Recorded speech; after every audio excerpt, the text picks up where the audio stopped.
प्रधानमंत्री मोदी के साथ हुई बैठक में झारखंड के सीएम को नहीं मिला बोलने का मौका। आइए सुनते हैं क्या कहा मुख्यमंत्री जी ने। सर क्या आज सीएम सर बातें क्या आपको बोलने का मौका मिला अपना पक्ष रखने का? देखिए, वीसी का कार्यक्रम प्रधानमंत्री जी के साथ जब भी होता है, ये भारत सरकार और माननीय प्रधानमंत्री के द्वारा ही डेट और तिथि तय की जाती है और उन्हीं के ऑफिस से किनको बोलना है, किनको नहीं बोलना है, ये भी आदेश निर्गत होता है। इसके तहत हमें हमारी बोलने की बारी अभी नहीं थी, तो हमने सुना जरूर उनको, लेकिन हमने अपनी बातें नहीं रखी है। और उन्होंने ये भी कहा है कि जो लोग नहीं बोल पाए हैं वो लिखित रूप से भी अपनी बातें रख सकते हैं। ऐसी स्थिति में हम लोग लिखित रूप में भी अपनी बातों को उन तक पहुंचा सकते हैं। ये भी एक माध्यम है और उस माध्यम का भी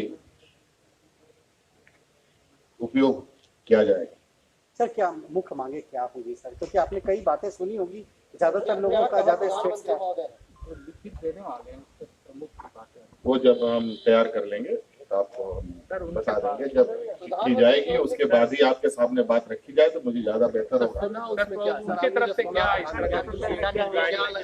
नहीं, अभी तो वही कुल मिला जुला करके मिल करके सभी लोगों को इस संक्रमण से लड़ाई लड़नी है और आगे भी इस संक्रमण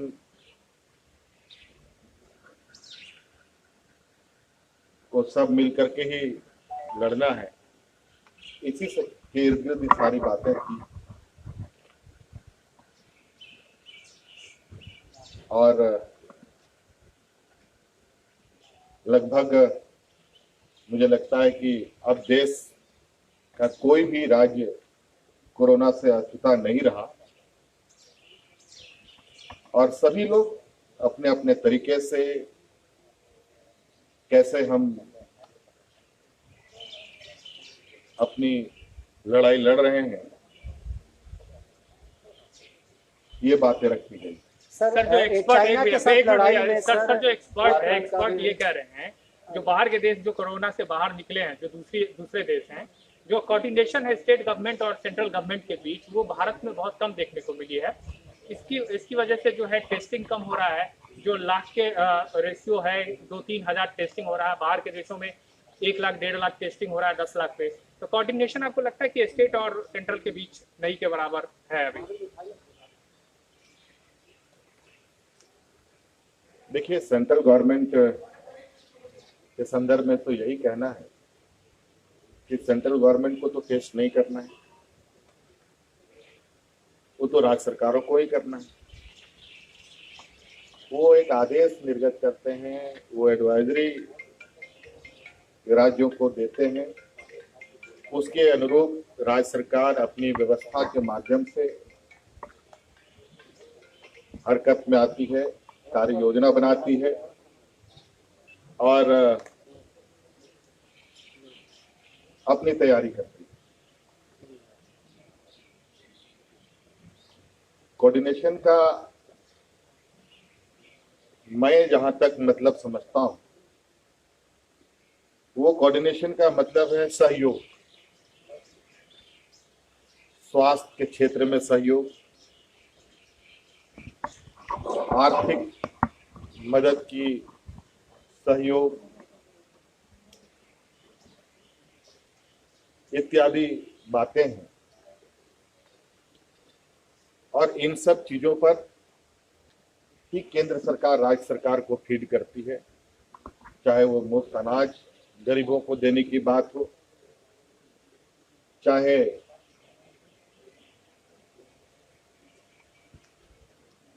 गरीबों को, बेरोजगारों को डीबीटी के माध्यम से पैसे उपलब्ध कराने की बात हो, चाहे स्वास्थ्य उपकरण उपलब्ध कराने की बात हो,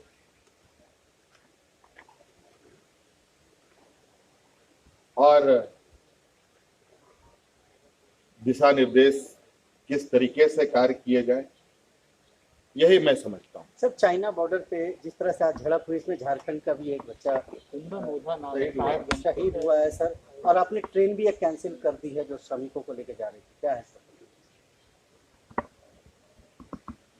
देखिए, ये जानकारी हमें मिली है कि सीमा पर कुछ तनाव हुए हैं, और खबरों के माध्यम से जो चल रही हैं बातें कि कुछ जवान हमारे देश के शहीद हुए हैं।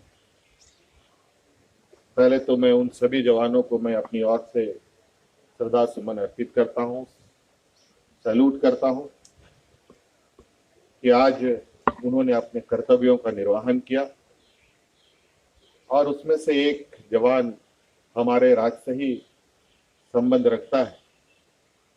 निश्चित रूप से मैं उस जवान के प्रति भी अपनी संवेदनाएं व्यक्त करता हूं, और इस दुख की घड़ी में उनके परिवार को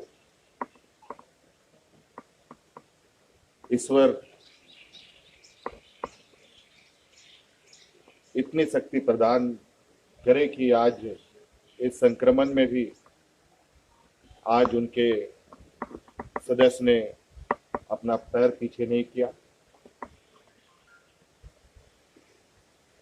और देश के लिए शहीद हुए।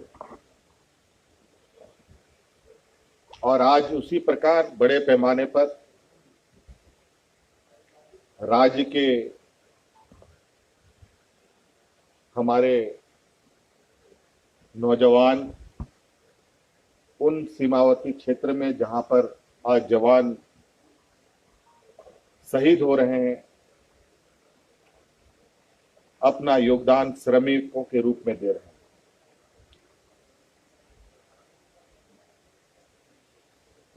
अभी कुछ दिन पहले ही लगभग 2000 की संख्या में उन्हीं क्षेत्रों पर जहां ये तनाव है, वहां पर हमारे श्रमिक गए हैं। बॉर्डर रोड ऑर्गेनाइजेशन के तले ये लोग यहां से ले जाए गए हैं,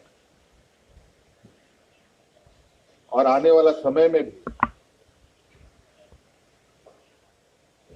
बॉर्डर रोड ऑर्गेनाइजेशन के तरफ से बड़े पैमाने पर यहां झारखंड से मजदूरों की मांग की गई है।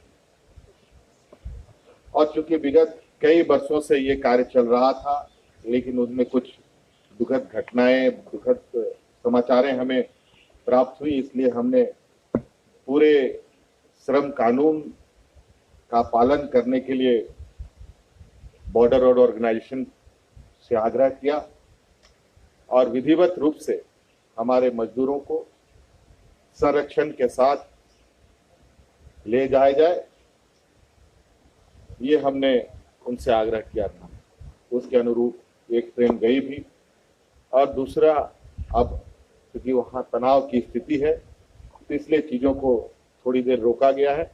आगे बॉर्डर रोड ऑर्गेनाइजेशन के साथ संपर्क स्थापित कर आगे की कार्रवाई की जाएगी। सर, साहेबगंज जो सर बंदरगाह है, वहाँ से अडानी सहित कई कंपनियों के जहाज़ों को रोका गया है, तो क्या वजह थी सर? कब तक विचारू हो जाएगा? इसकी जानकारी अभी नहीं है, इसकी जानकारी लेने के बाद आपको